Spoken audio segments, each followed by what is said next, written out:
We provide hundreds of millions of dollars of aid to the Egyptian government and the Egyptian people. I want to make sure it's a good investment. I want to understand what we're investing in. Egypt does face a serious threat from terrorism, but the unprecedented human rights abuses and political repression practiced by the government since 2013 is fanning the flames rather than putting them out. A World Bank report in 2014 said it clearly. Economic policies in Egypt are not focused on promoting the emergence of fast-growing, high-productivity private sector companies that would generate jobs. Instead, and I'm quoting here, they have worked to preserve insider privileges, leading to growth in sectors that are not labor-intensive. For a long time, economic policies have been skewed toward protecting the privileges of a few, the cronies of the regime. In the Sisi era, it's even fewer than that. It's really, the economic policies are for the benefit of Sisi's own constituency, the military itself. We're seeing a real change in laws, regulations, etc.,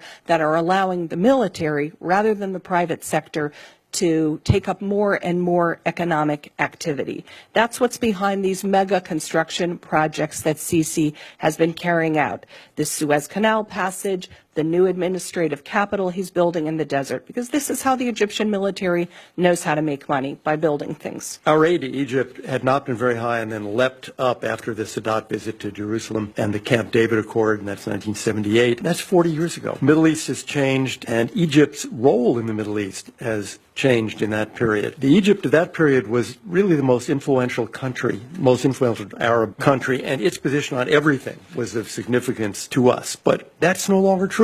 Egypt has no role of significance when it comes to the conflict in Yemen or in Iraq or in Syria, nor really on the Israeli-Palestinian conflict itself. Egypt's weight in the region has really declined. The Egyptian military is actually spending huge amounts of money enhancing their conventional capability. In February 2015, they purchased 24 Dassault Rafale multi-role fighters, a frigate, and missiles from France. And that was a deal worth nearly $6 billion. 2014, they bought four naval corvettes from France. That was $1.35 billion. Fall of 2015, 2 Mistral helicopter carriers from France. Large purchases from Russia. How do purchases like an anti-ballistic missile system from Russia and advanced combat jets really combat terrorist groups like ISIS? How do submarines? Yet Egypt just last week received the first of 4 German-made attack submarines. Total cost €1.4 billion.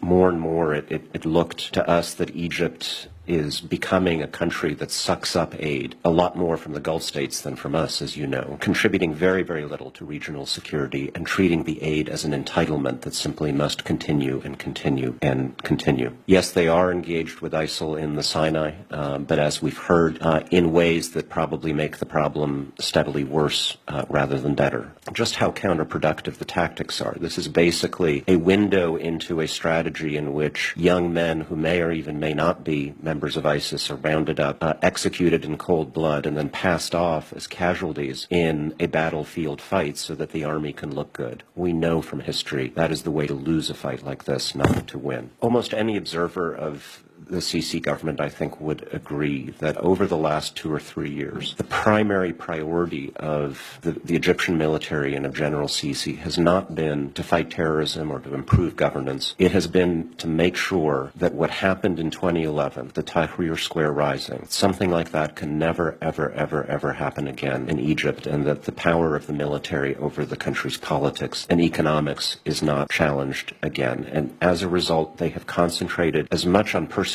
their political opponents, peaceful protesters, independent NGOs, the very people in the country who are most likely to despise jihadism, as it has on hunting down terrorists. My job was talking to authoritarian governments around the world, and I have to say the meetings with the government of Egypt were amongst the least productive and most unpleasant. A lot of governments around the world that do things we don't like, but you can have a thoughtful, intelligent conversation where you're talking to somebody who you feel like they've got the best interest of their country in mind, but they have a different vision for how to achieve them. And in the case of Egypt, it's just angry, rude denial of all problems, and how dare you, U.S. government official, raise these things with us, and where